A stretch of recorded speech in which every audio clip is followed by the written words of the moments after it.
And I think kind of the first thing I want to lead off on is the understanding of the difference between pitching and selling, because they're two different aspects, I believe, according to you. And just wondering if you might be able to kind of elaborate on that just a little bit for us, please.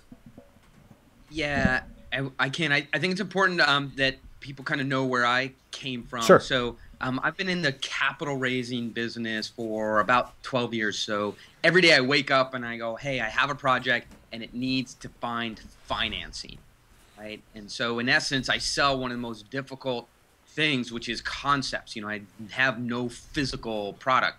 And most of the companies that I raise money for, they themselves are abstract. They're either technology oriented, where there's nothing physical to touch and feel and smell and kick and pull apart and put together, or they're pure financial concepts. And so there's nothing there either. So it's the ultimate selling of intangibles, and it's the selling of abstract notions, which is capital. So that adds a level of, and anybody who's out there who has these challenges of selling intangibles, my heart goes out to you, because the mind is not wired to be excited about concepts.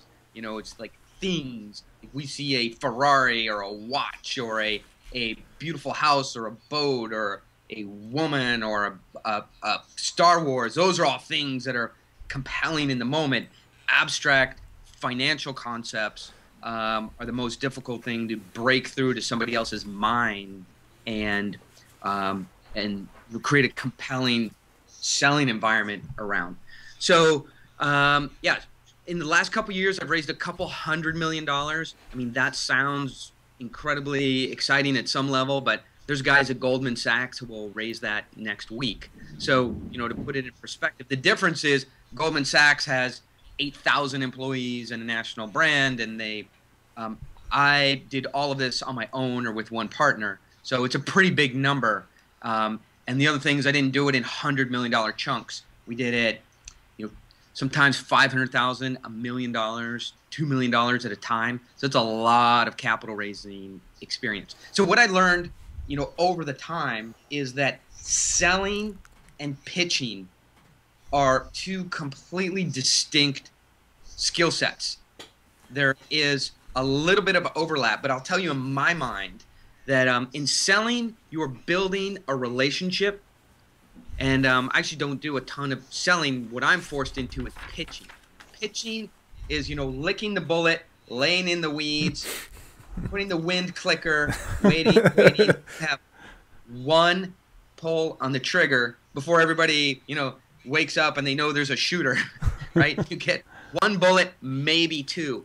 In selling, it's a, I don't know if the military metaphor works, but in selling, you're building a relationship. You can come back to the customer multiple times. If you go pitch a loan to a bank, almost never they go, you know what? It's a no for now, but we like you. We'd like to see how you develop. Come back in next month and pitch us again. Right? I mean, it does happen, but most of the time in pitching, a no is a no. You go before a committee. The committee sees your pitch. They contemplate it, and then they give you an answer, and they don't say, improve your offering and come back. They say, goodbye, don't call us, we're done, right? We'll see you again on your next project if they liked you. So pitching is one shot, one kill, one bite of the apple. Selling is a relationship build over time. And sometimes, you build a relationship over time just to get to the pitch.